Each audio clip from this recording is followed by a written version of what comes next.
Okay. So I'm going to call the Tuesday, May 13th Select Board meeting to order. Since we're on a Zoom call, we're going to do a roll call vote. And I'm going to go in order of my screen here. So we'll start with Rosemary Kennedy, Rosie Kennedy here. Ben Galuza, Ben Galuza here. Bill Wilson, Bill Wilson here. and Tom Myers, Tom Myers here. and William Olson here. So we have two things on our abridged agenda tonight. The first item is to get an update on our development agreement with Gordon College Theological Seminary. And Joe, how are we going to do this presentation today? I know we've all got the draft. You all have the agreement. draft, and you saw it a couple of months ago. We have John Whitten here from our attorney who's been working on this, and I think he's going to provide us some updates and get some ideas from you about the best way to go forward. And we can go from there. I don't know if a vote will be needed here, but it's So, so we'd like to limit this discussion today to a half an hour to be done by 8, sort of the schedule for today. So we'll start going and see how it goes. John Whitten, you're up. So go ahead, John.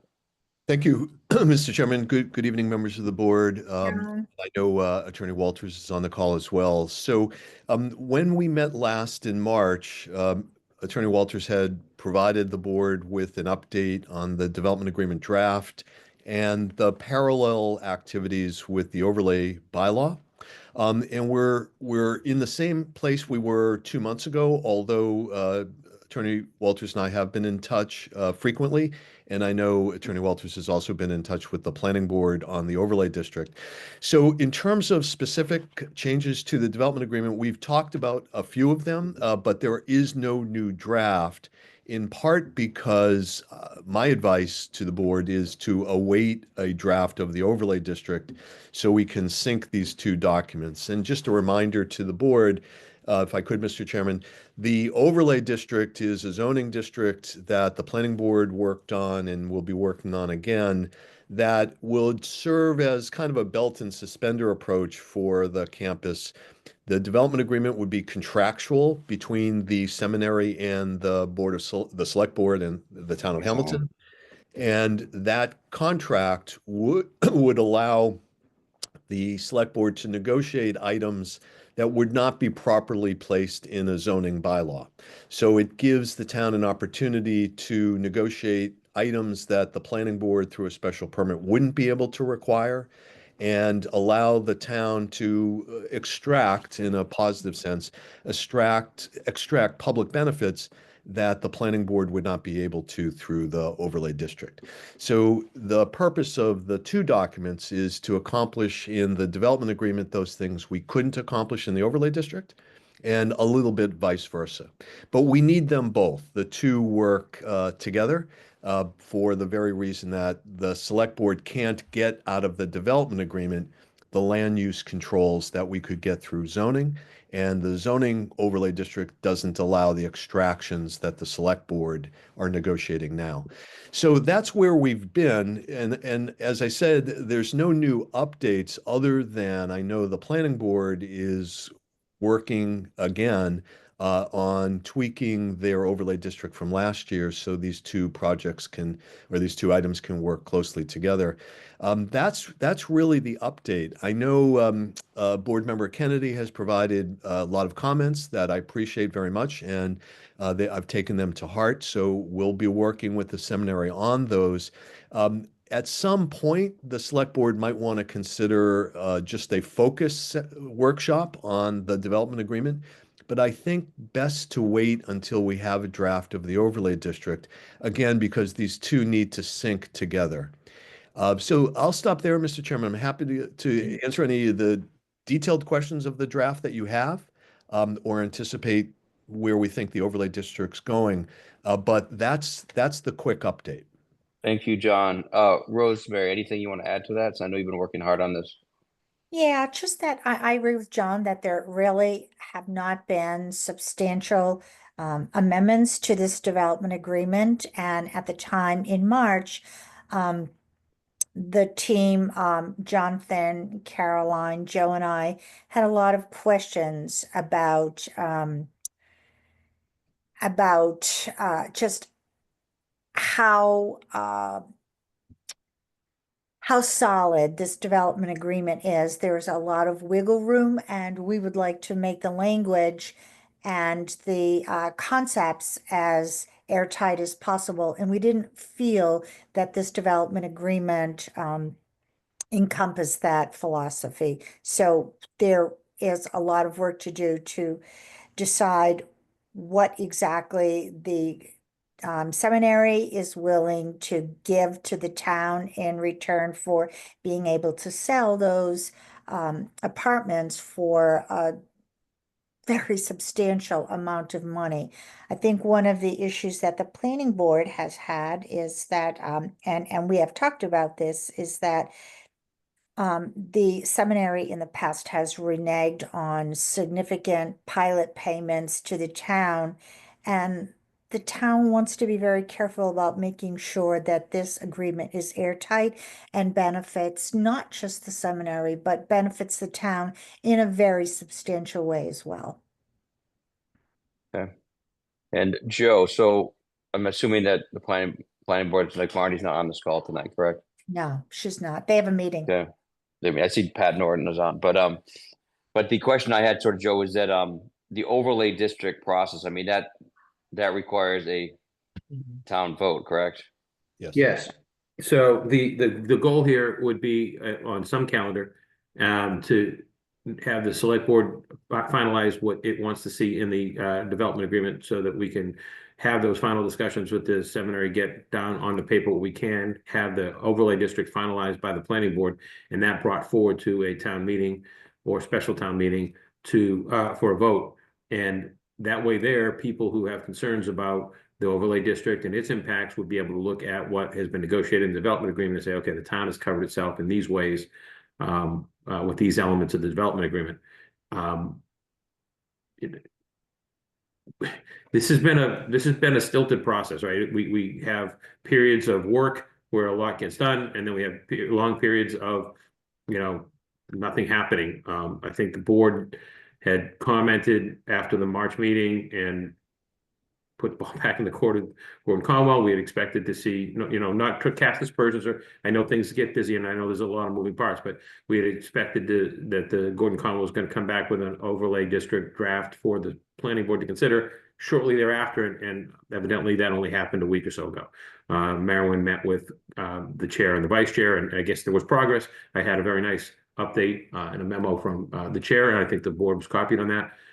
She sees a way forward for the overlay district, which is great, because that can help us finalize the development agreement. But, we last talked about this almost 2 months ago. Right. Well, my notes, Joe, were that we actually, I think Marty's suggestion was have them write the Right. overlay. So that's what that has happened, Merwin. So Merwin, that has happened.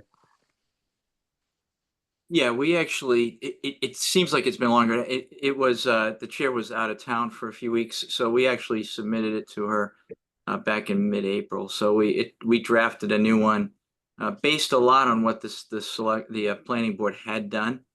And so hopefully that would help with sort of the efficiency of it. We had a great meeting together with the delegates from the planning board. So that's moving along. And yeah, the last time we were together before the select board, I think the number that the chair used at that point was that we're 87.5% there. So I think we're quite farther along in the DA, the development agreement. So hopefully that part won't require as much work.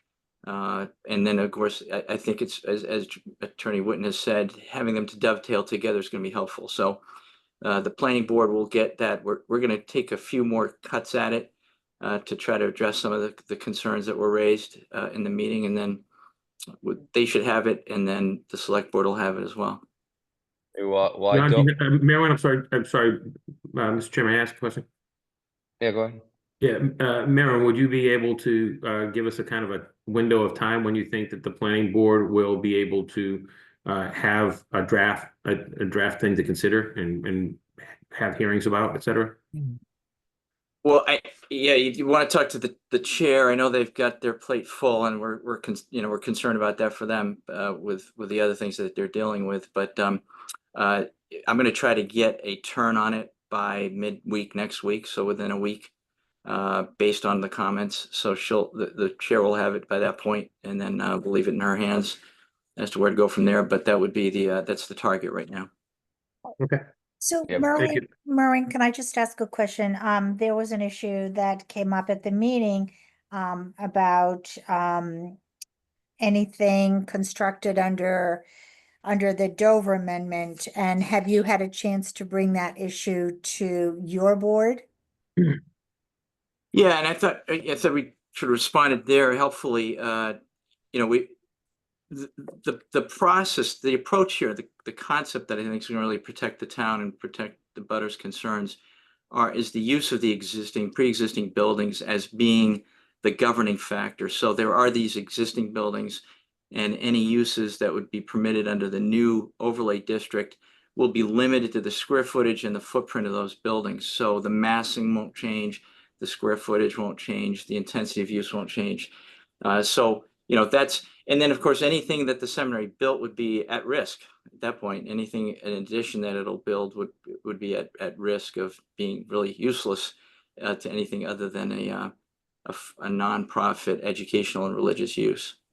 Right, because I think that's the issue, that while we're ostensibly talking about not enlarging the footprint, in reality, the Dover Amendment allows the seminary to continue to have carte blanche ability to develop, enlarge, and build, right? So I think that's the reality that we are looking at in terms of this development agreement, and then the planning board's purview is the overlay. I'm not going to opine on that, but there are still some substantial issues that need to be evaluated, because I think the reality is that we're talking about two things. You're talking about limiting development and not enlarging the footprint, but yet Dover Amendment allows you to do essentially anything. So that's one of the things that we need to whittle down in the development agreement, and I'm hoping that we'll be able to do that. Yeah, and of course, it's problematic to try to restrict an educational religious institution from doing what it can do constitutionally. So we'd hope that the select board wouldn't move in that direction. I think the town's protected again because anything that the seminary would build in the future, and it has no intention of, but if it did, it would be of no use to anything other than another charitable organization, a religious or educational organization under Dover. So the town's protected in that. If they were to build anything, it would only be for the seminary. We've talked to the abutters. The abutters are fine with what's there. They're happy with the seminary there. They're happy the 50 years that it's been there. They're not concerned about the seminary building for the seminary's purposes. What they're concerned about is the intensity of use from changes in use. And as we say, we're going to address that by limiting the massing to what's there, size-wise, height-wise, footprint-wise. Okay, so you're saying, yes, you can do what you want under Dover, and then you're saying you're not going to enlarge the footprint. So I'm not sure which is the direction you're going to go. So yeah, I mean, we don't have to decide. I don't think we're going to debate that I'm just tonight, but bringing it's it up. right. Yeah, we're not going to debate that, but it's a good point on sort of what the risk rewards are, right? For the things that we're going to get guaranteed and the things that we're not going to get. So it's sort of that part of the negotiation. But the timeline though, so we've got a couple of people on the board that might want to talk, but the time, obviously I don't want to rush it, but I do want to resolve it, right? So is this something that's reasonable that we resolve before 2026? Oh, our hope would be that the planning board could get at this, quickly. It has quite a bit on its plate over the next several weeks, I understand. But then right after that, we would hope that they'd be able to pick that up, and we'd like to keep the momentum going with the select board now.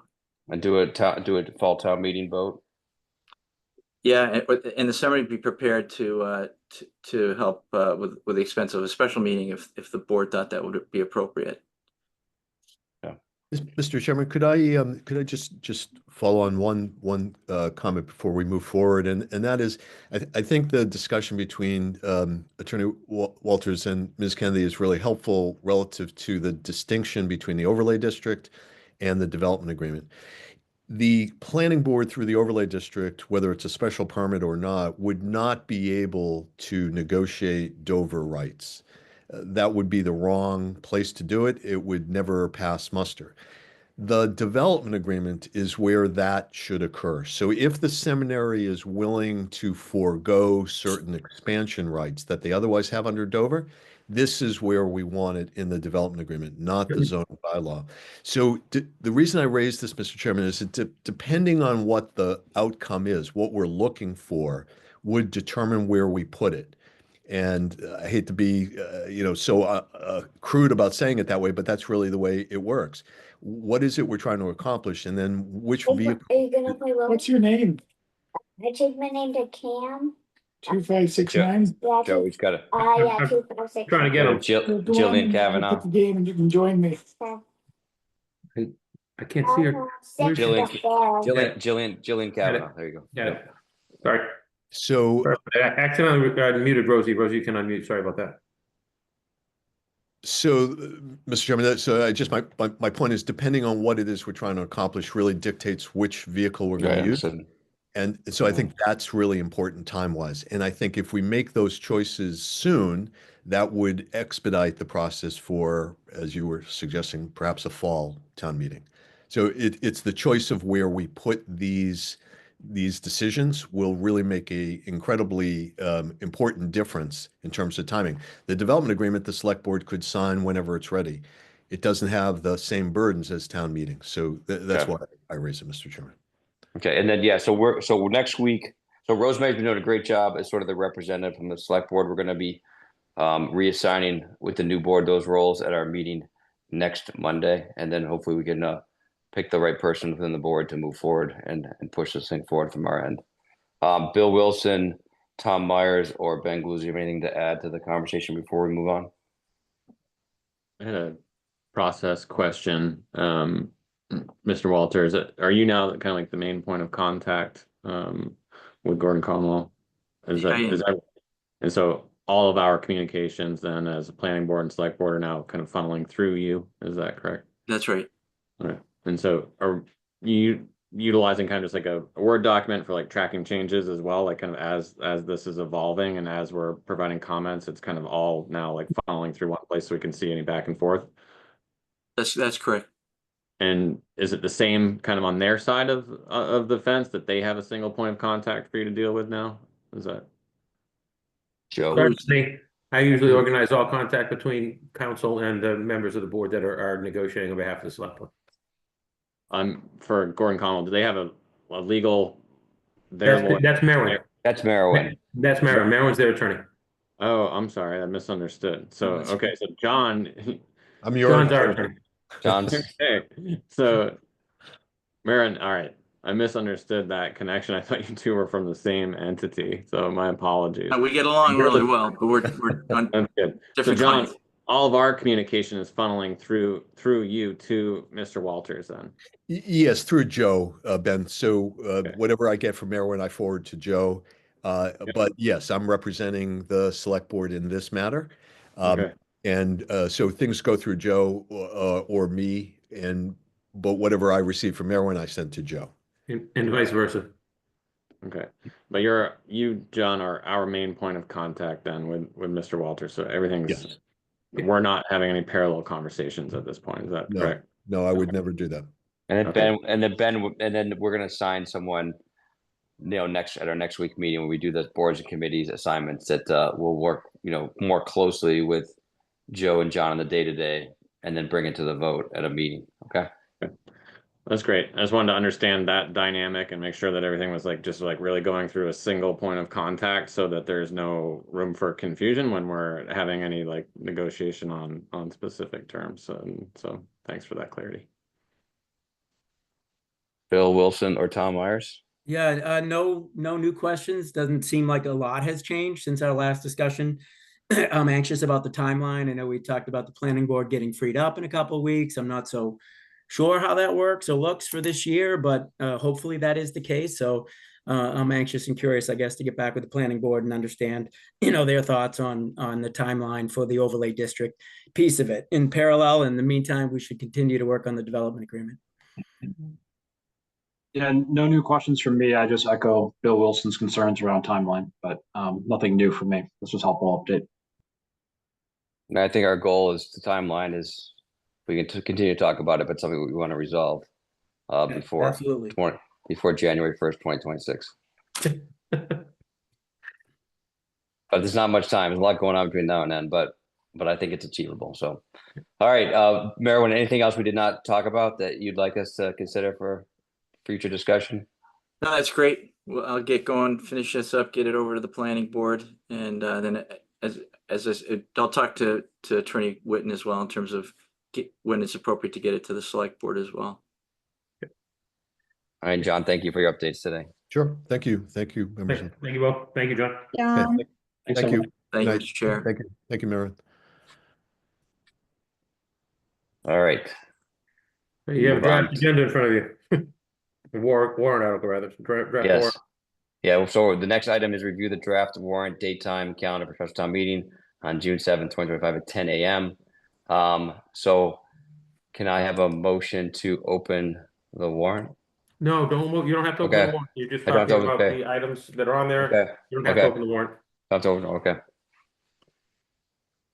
So do you want to share the draft warrant, Joe?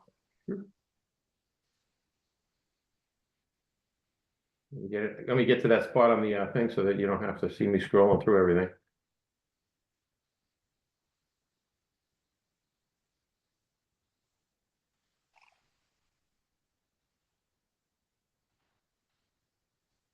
There we go.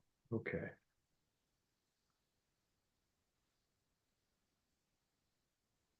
Okay. All right, so there's the front page, one of the shortest warrants we've had in quite some time. It's 2 articles, Consolidated Elementary School and extension of Lease Cutler School. There are the 2 articles on 2 different pages. Where's yours, Mr. Chair? Or what was that, Joe? Yeah, go ahead. It's your conversation. Oh yeah, so I think, yeah, one of the things that we talked about, sort of had a passionate discussion last week, was about the timing of the special town meeting, and went back and forth some dates and some times. I'm still under the belief that it should be held on June 9th, on that Monday, at the same time as Wenham's meeting.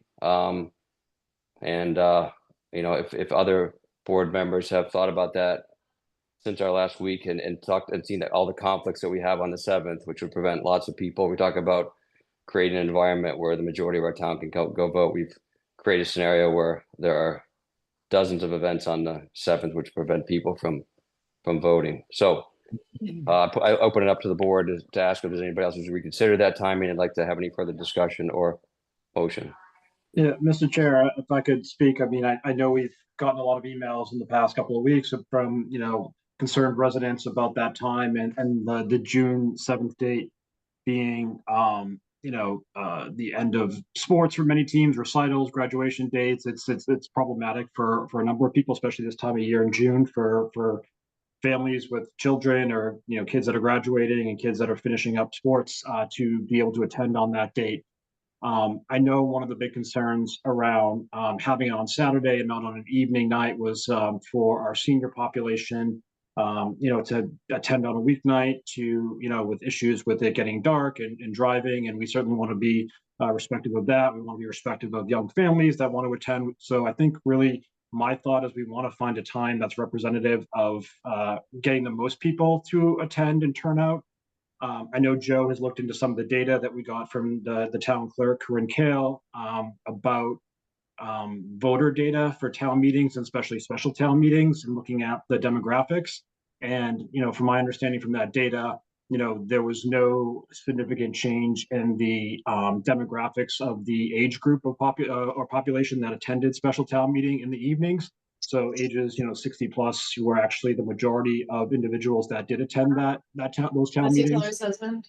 So it sounds that, it seems like, special town meeting in the evening wasn't necessarily preclusive of having that demographic attending, but regardless, we've heard that concern.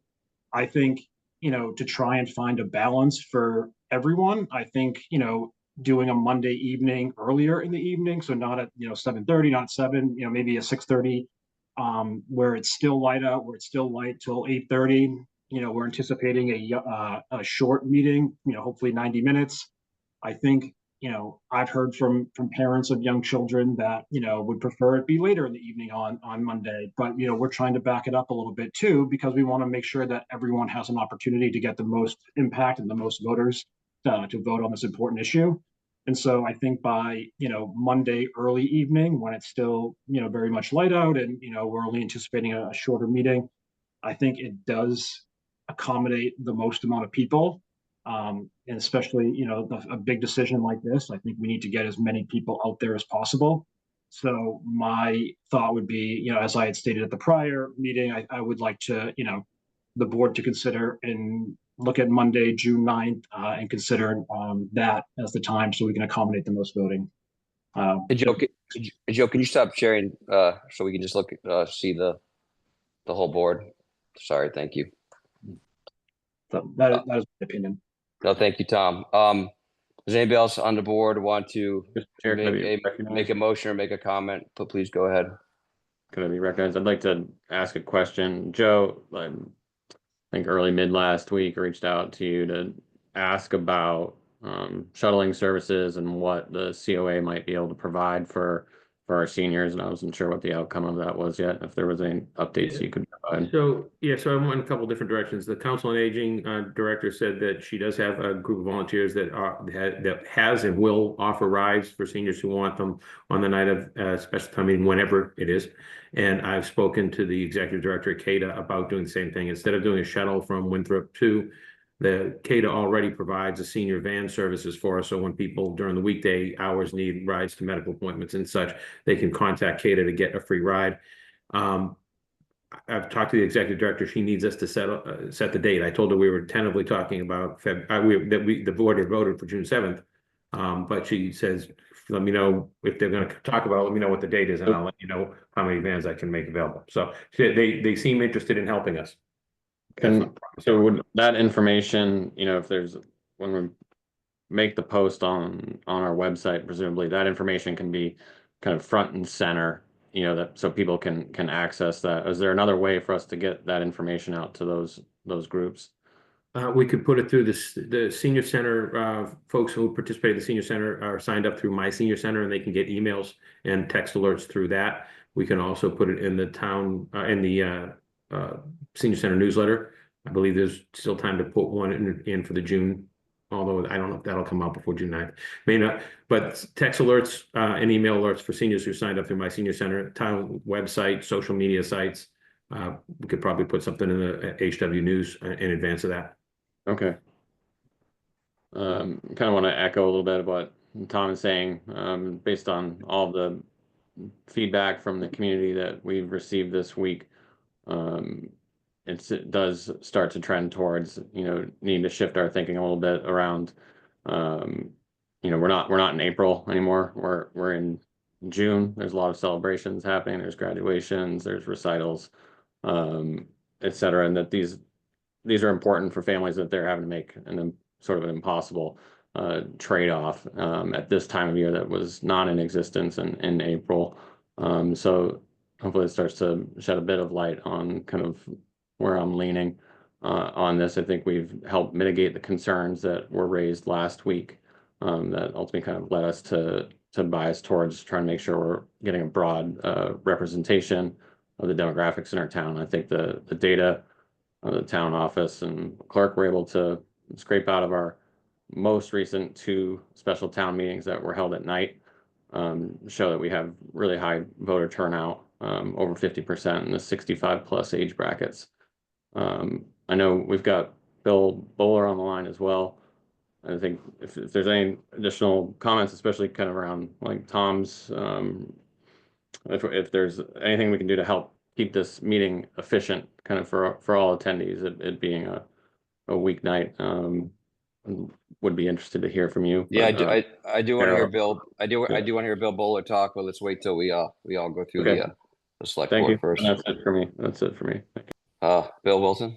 Yeah, no, I'd just like to echo already what's been said. You know, a week ago, you know, we had a constructive and spirited discussion, and a date was thrown out quickly, and we did pivot, and I was pretty vocal on it to have it on a Saturday. You know, since then, you know, I have had the opportunity to speak, to a lot of citizens, definitely read everybody's emails. The very next morning, I reached out to Joe and our clerk, and Joe, thank you, and team for pulling all the data together. We looked at the last 30 ATMs or STMs, and we looked at the counts and tried to make sense whether the attendance was based on evening or weekday or weekend, or found it was mostly on the topic. And people would come out based on the topic. We saw our largest town meeting recently with the school. I think second to that was the Prairie property back in 2013, which was a Tuesday. So people come out for topics that are important. And like it's already been said, the data does show that our seniors are vocal. You know, I think, Joe, you said they're about low 20% of our population, yet in the evening meetings we looked at, they represented about 55% of the vote. So I appreciate all the seniors. I guess I'm one at this point, but and their ability and willingness to come out and vote.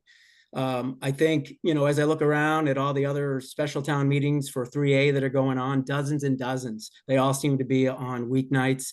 I think for families to maximize attendance, people are going to earlier on weeknights, as Saturdays are full of weddings, graduations. It's the end of the school season. There's recitals, soccer games, things, life events, if you will, that are really difficult to move. And if our goal is to maximize attendance, you know, I definitely have come to the consensus in myself that, you know, we should move this to an evening night. Monday the 9th makes sense to me. It should be early, you know, 6:30 or so. I don't want to get in the way of commuters, but also don't want to lead it into the night. I think sunset on that night is around 8:20. So I think we have plenty of sunlight and the ability for people to drive to and from. With that, the accommodations, Joe, you mentioned some vans. We should offer the ability for those who are uncomfortable, you know, rides to and from. So with the accommodations and an early start, and with Bill running an efficient meeting, you know, I'm in support of a Monday, the 9th meeting. Oh, Rosemary. Well, I guess my first question is, when is a vote ever a decision in this town?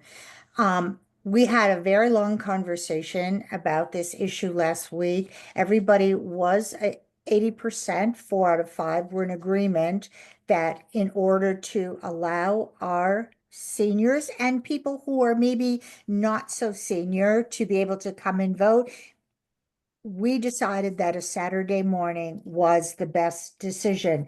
So that's my first question. So, there are hardships for people to come out at night. It's not just a matter of sitting somebody on a van and driving them there. Then they have to go back to where the van originated from, and they would still have to drive home. I think we had talked about this last week. There's the fatigue factor. I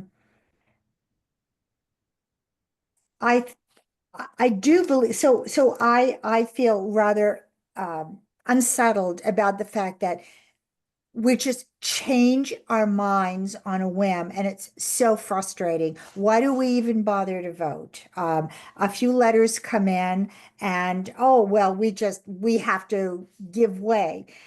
I'm going to say something that might come as a shock, but you know, we are not a school district with a funding source. We are a town that encompasses a school district within it. And we have various demographics in this town who have varied needs. And it's unfortunate that it seems that all of our efforts go to accommodate parents, and it seems unfair that we don't think about the other demographics in the town.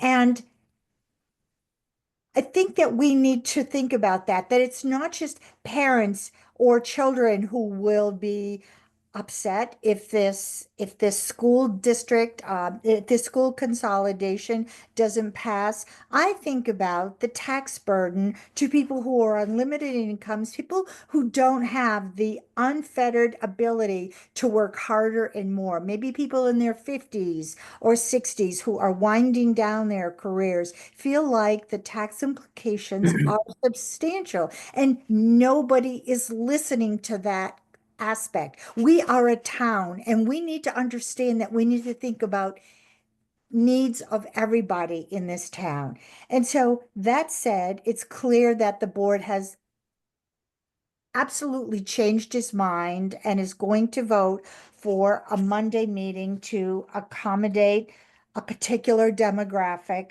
So I would want the meeting to be earlier than 6:30. Thank you, Rosemary. I mean, I applaud the board that they listened, opened their ears, and we made a quick decision last week, and they went and got the data and they talked to people, and I think that's okay that we have further discussion. But in order to do that, we need a motion. So do I have a motion to move the special town meeting to June 9th at 6:30 p.m.? Yes, I'll Is make it that. the- motion. Mr. Chair, do you want to is hear there public discussion? Mr. Chair, do you want to hear from the moderator once the motion is made? Do you want to hear from what, sorry? From the moderator once the motion is Yeah, made? once the motion is made, yes. All right, I motion to move the date of the upcoming special town meeting to June 9th. A motion to make it at 7 p.m. Were we gonna do 6:30? Yeah, I thought I'm 6:30. 6. I'm good. I would ask for 6. That's a compromise. Well, I didn't get a second. You want me to make a second? I'll motion again. Am I allowed to motion again? Sure. Mr. Sure, you didn't get a I'll second. motion to move the date of the upcoming special town meeting to June 9th at 6:30 p.m. Do I have a second? Second. Okay, let's hear from Bill Bowler, please. Okay, I'm available either date. I've done town meetings on a Saturday, and I've done them on weeknights. And in terms of the tone of the meeting, I can't say that I've noticed any difference. I think if the board, if it's the board's will that it be on a weeknight, I think that's fine, and I don't think the debate will be any different than it would be if it were on a Saturday. So either date or time works for me. So. Okay. I see we have some hands raised, but we had debate on this last week, and we had some open questions on the board on the time. So we're not gonna, there's not an agenda item to have public debate on the timing of the meeting. So maybe if you have questions, you can email them to Joe, and we can get back to you with questions that you have if your hand raised. Otherwise, other than that, we'll go to a roll call vote. So we'll start with on my screen, left to right, Tom Myers, Tom Myers, aye. Rosemary Kennedy, Can I amend the motion? Can I make a motion to amend the time? You can make a motion to amend it, need to be seconded. I make a motion that we amend the time to 6 o'clock to amend to accommodate a wide variety of demographics. We're a town, and we have a wide variety of demographic in this town.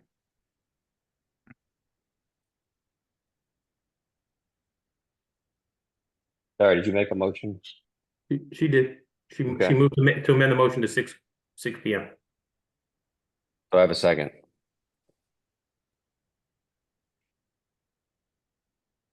All right, so we're back to the original motion. So Rosemary, I need a vote out of you, please. Can I just have a second to think, please? Yes, not a problem. I'll come back to you. Ben Galuza, Ben Galuza, aye. Bill Wilson, Yeah, Bill Wilson, I think 6:30 is a good time and an accommodation for all. Rosemary Kennedy, Rosie Kennedy, aye. William Olson, aye. I mean, I appreciate the tough discussion.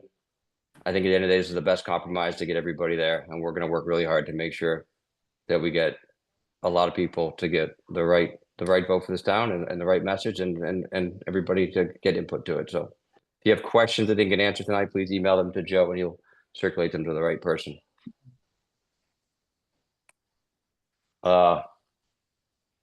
That's all, Going back to the that's all the business on the agenda, Mr. Chair. I would note that, just so you know, given the vagaries of the calendar, where Memorial Day is being recognized this year, that last day to post the warrant for this town meeting will stay the same. It will be posted on Friday, the 23rd. So all the rest of the calendar that I provided for to you at the last meeting to prepare for this town meeting, everything stays the same.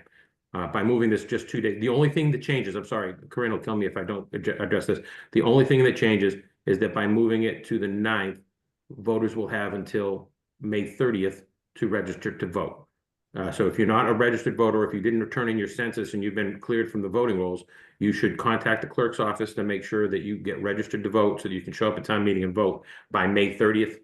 And you can do that by contacting the clerk's office. Joe, can you remind me what time Wenham starts on the same day? I think they're starting at 6:30 as well. Yeah, they're the same Okay. time. They're the same time, 6:30. Which is good. And do we know, like, or will we speak about presentations? The school's obviously going to have to divide and conquer at this point. Yeah. I mean, again, I think that the board should make the decision that's in the best interest of the town of Hamilton and let the school department make the determination it has to make to try to make its case. I think that we'll have a draft script at I think we should have it at your next meeting if my memory serves on the actual calendar. So you should have a script by this time next week. And then during the script discussion, we could talk about who makes motions, et cetera, et cetera. Gotcha.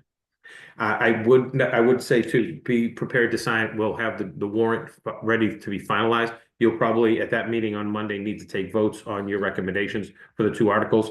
And then we're hoping to get the FinCom as well, but you'll need to make your vote so that I can get your votes into the warrant and you can sign the warrant that night. Sounds good. We do have a meeting next Monday as well. Right. And that agenda will be posted Thursday. on Thursday. All right, so I have a motion to adjourn. So moved. So moved. Sure. Oh, second. Roll call. Motion moved by Tom, seconded by Bill Wilson. Roll call vote. We'll start with Tom Myers, Tom Myers, aye. Rosie Kennedy, Rosie Kennedy, aye. Ben Galuza, Ben Galuza, aye. and Bill Wilson. Bill Wilson, aye. William Wilson, aye. Thank you very much. Have a good evening. Good evening, everyone. Thanks, Bill.